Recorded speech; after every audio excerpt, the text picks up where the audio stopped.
Well, you never want to eat anything I cook. I feel like that's where,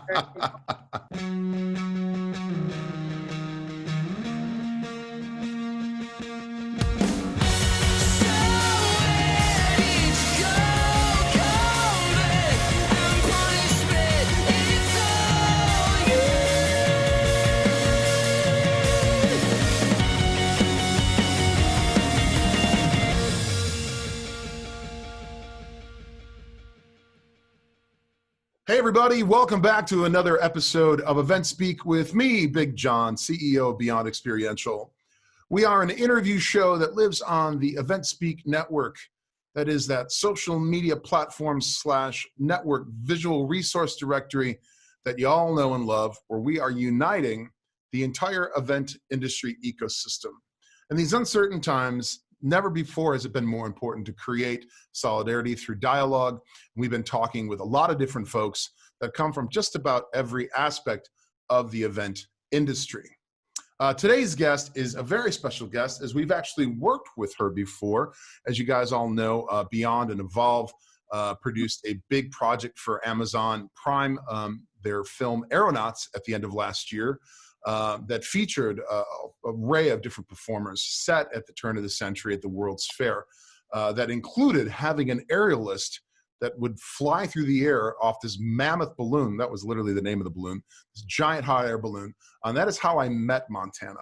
But there's a lot more to Montana than just being an aerialist. She's an accomplished violinist and so much more. And she's pretty much my number one crush right now. So I'm really excited to have her on the show. Montana, thanks for joining us today and welcome to EventSpeak. Oh, Big John, thanks for having me. I appreciate it. It's so nice to see you. Yes, it's nice. You know what? Last time I saw you, we were freezing our butts off in Atlanta. Remember, it was really, really cold that day, the event day. And I think we ended up getting rained out, except for long enough that we got you up in the air for a few minutes, because I saw some fantastic pictures of you up on the Mammoth. But I remember that very well. That was a crazy day for us. It was. We got one flight in amongst the rain and the cold, but it was a great event. It was a lot of fun. You know, it's interesting, the people you meet along the way of working in the event industry. And, you and I were talking a little off camera, that EventSpeak was founded in the event marketing world, which is technically how we met. But what's kind of cool here is you're a good example of how someone that is, an overall performer and artist that yet still was involved in the event marketing world through working with us on Amazon. And I think that event marketing, as it's grown over the years, even long since the beginning of even when EventSpeak was brand new, it has become so much more and it incorporates so much more. And as someone that is, clearly, as you see behind me, I come from the music industry. I was a musician for a long time. I love being able to get folks like yourself out there, get them working and utilize your talent. So tell me and the folks watching a little bit about who you are and what you do. Yeah, so I work primarily as an aerialist and a violinist for circus groups, but sometimes also for events or promotional like events or festivals as well, like when we met. But yeah, I grew up as a gymnast and then kind of fell into circus when I was actually going to college in DC, and then it kind of sort of ate my life from there. And I've been either touring or teaching for the past couple of years, but also grew up playing music, so it's been nice to be able to combine those. So you teach as well. Now, I lost count because I've seen your Instagram's amazing. You've got all kinds of quarantine performances and whatnot that's up there. Aside from your being an aerialist, which did I say that correctly? Aerialist. You're also an accomplished violinist. You play the bass. I think I've seen you play the guitar too. Like you paint. What don't you do? Maybe is the question to ask you. Oh, well, you never want to eat anything I cook. I feel like that's where, there's a lot of things I'm pretty subpar at. But yeah, no, yeah, it's been nice to make some sort of quarantunes, we've been calling them, over the last couple of months, and trying to incorporate Yeah, I've like threw some theremin in there last time and like sound bites from, different old reel-to-reel pieces that we found. So it's been this like fun exploration just to sort of play over the last couple months because there's not really a whole lot else to do, Yeah. until shows pick back up and then someone asks for something really specific. But no, but there's lots of things that I'm certainly not awesome at. Now, I could imagine, as we are still living in, COVID-19 America, it's put a kibosh on, the event business for the time being. 2020 is pretty much a done deal. How have you been, staying connected with the folks that you are doing events with? I know you were just traveling a couple months back with the circus. I mean, obviously, as you mentioned, you're doing a lot of stuff on Zoom and, performances and things like that. But is that, would you say, your main way of keeping your skills sharp, but at the same time, keeping yourself relevant and out there? I'm guessing once the event business goes back, everybody and their sister is going to be out there trying to do events. So what are you doing to kind of keep your competitive edge sharp?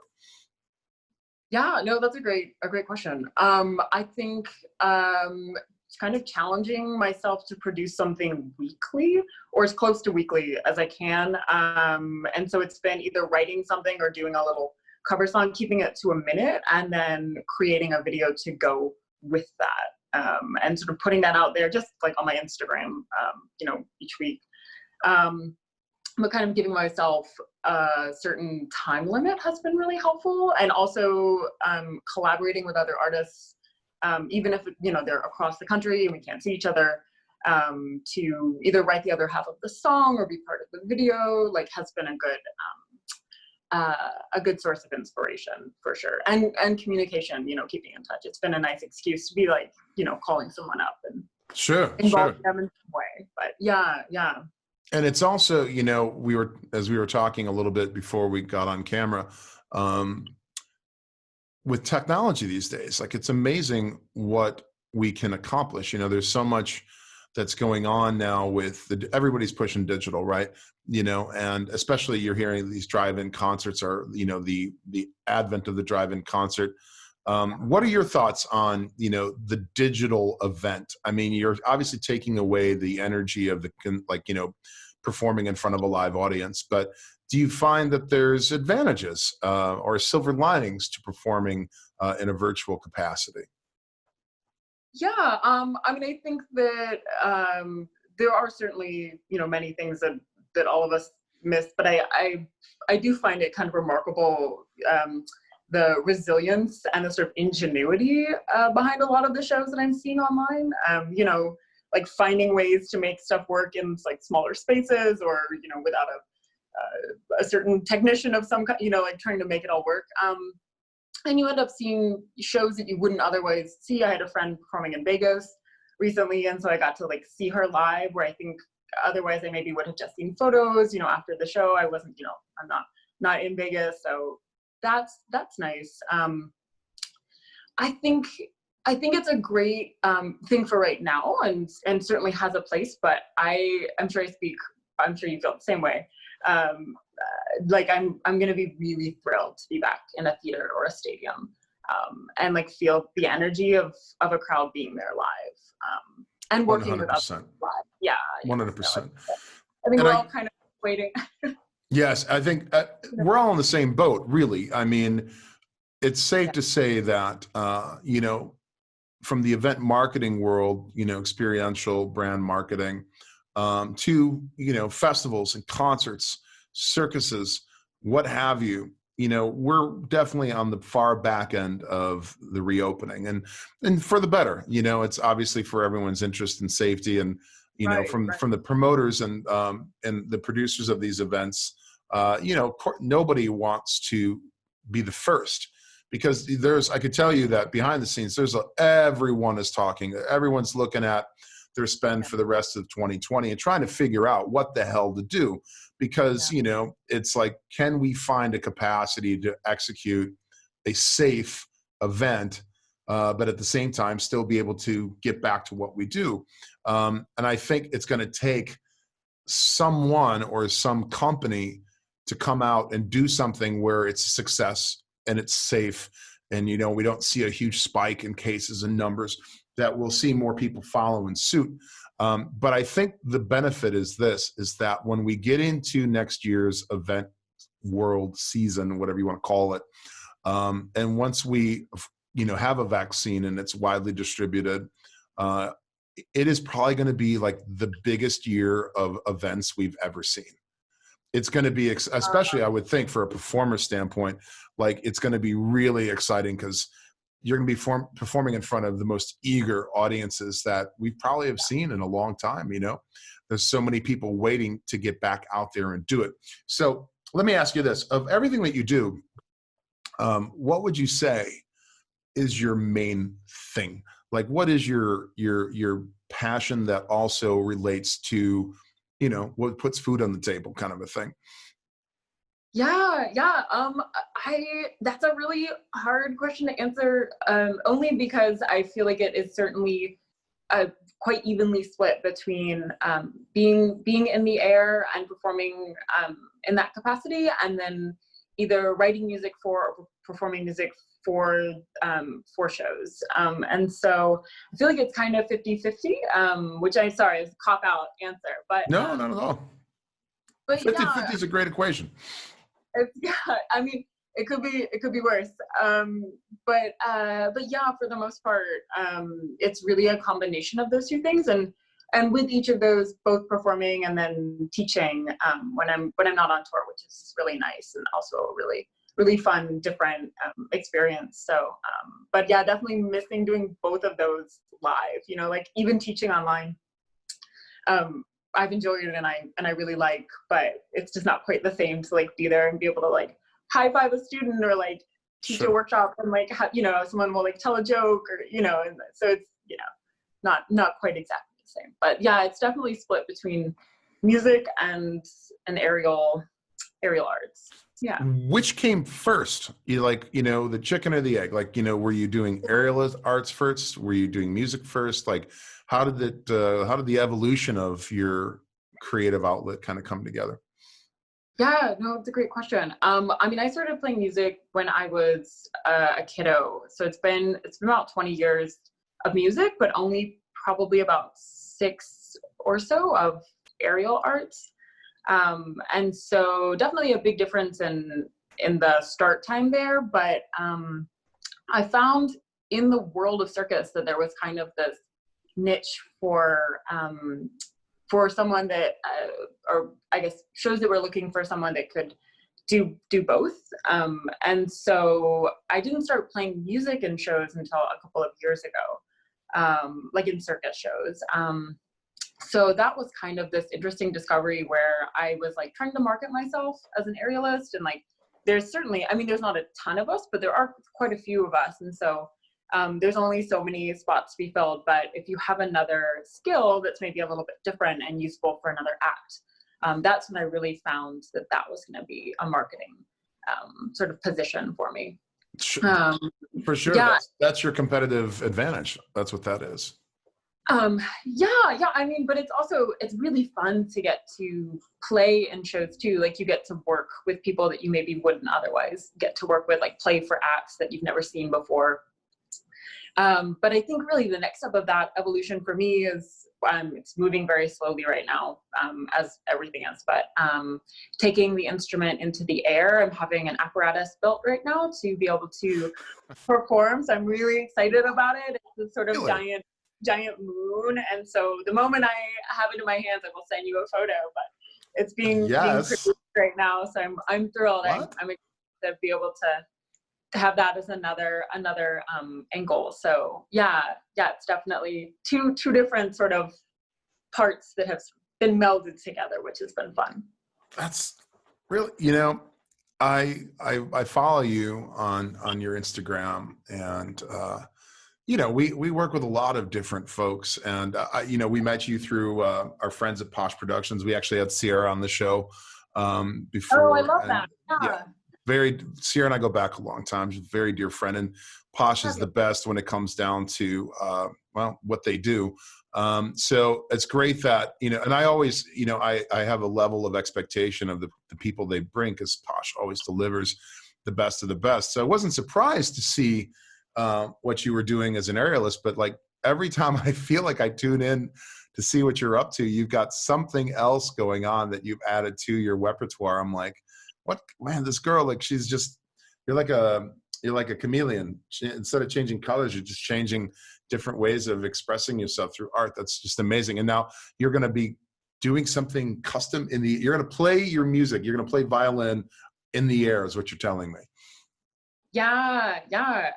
So that's been a really fun part of the quarantine, is like sitting there and working with the gentleman that's manufacturing it, like via Zoom or whatever, and like designing it and getting ready to have that at some point, over the next couple of months, when we can finally meet each other in person.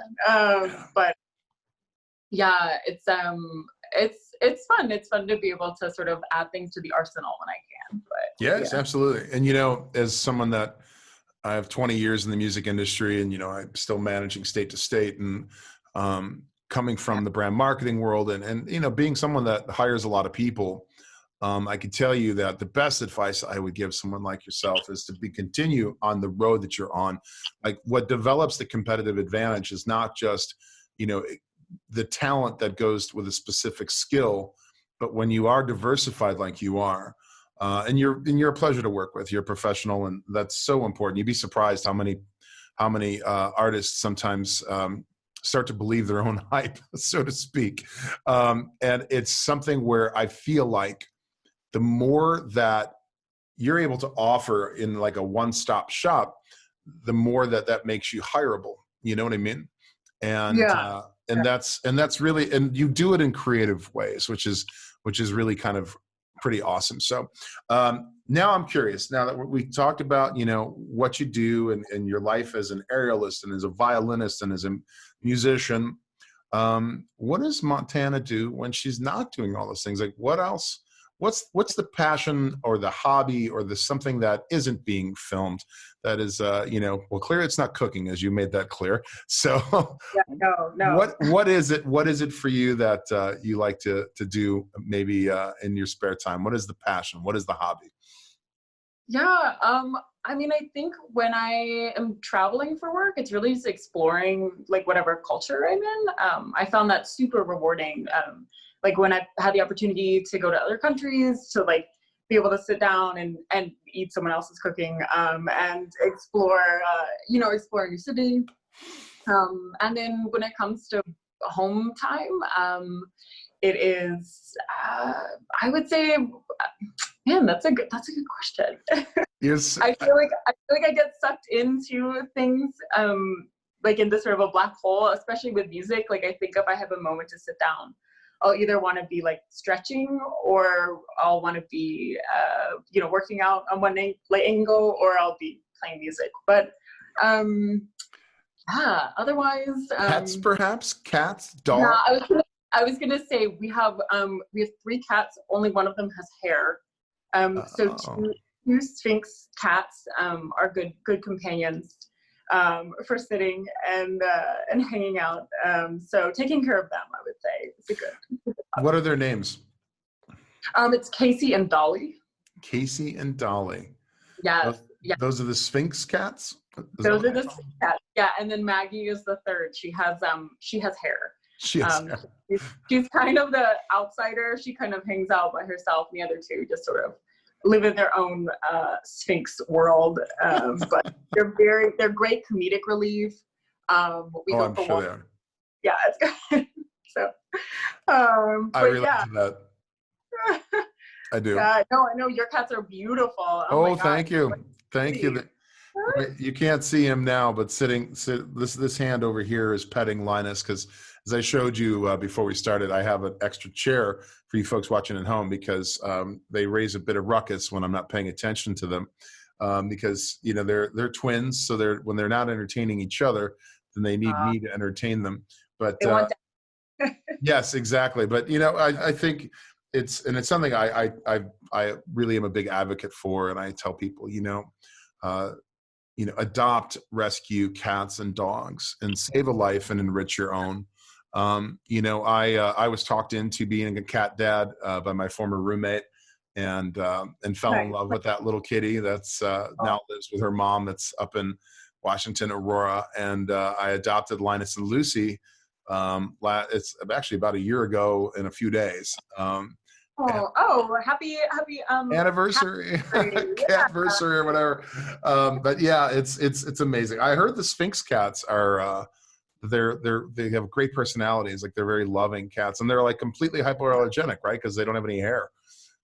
Yeah, no, they're exceptionally affectionate. Sometimes a little bit too much. Like, you're like, I just want to go to sleep, or like you'll find them.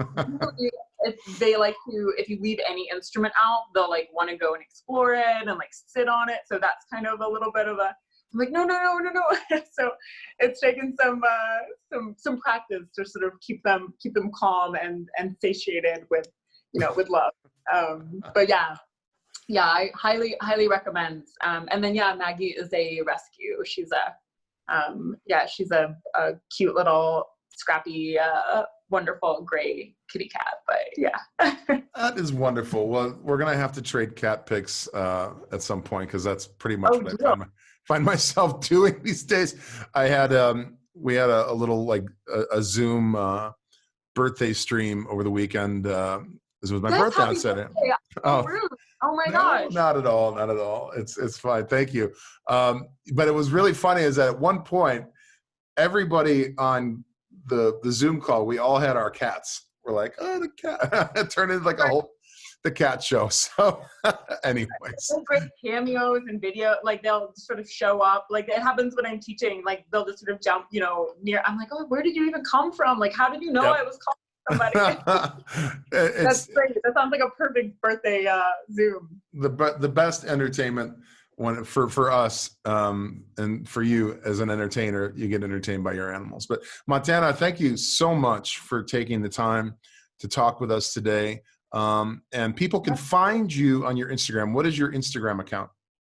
Yeah, so my Instagram account is @Deboratorium, just to make it really complicated. It's just my last name followed by ATORIUM, so DEBOR ATORIUM. Jeez, I mean, it's really catchy. I know. It's kind of complicated. It's probably not the best marketing. And for all of you folks out there, Montana's a great example of, don't be afraid to always reinvent yourself and sharpen all those skills that you have in your arsenal, because you just never know which one are going to work for you the best. But Montana, it's a pleasure talking with you and getting to see you.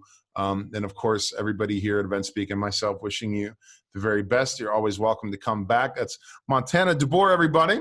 I am, of course, still Big John, and this is still EventSpeak. And you know that because you're watching us at www.eventspeak.com. We got a bunch of great episodes coming up, and just a very sincere thank you from my heart to everybody out there that's been watching. The videos are getting a ton of views. We're getting a lot of great feedback from all of you out there, and we really do appreciate it. So signing off for today, and as always, reminding you guys to be sure to take care of yourselves and each other.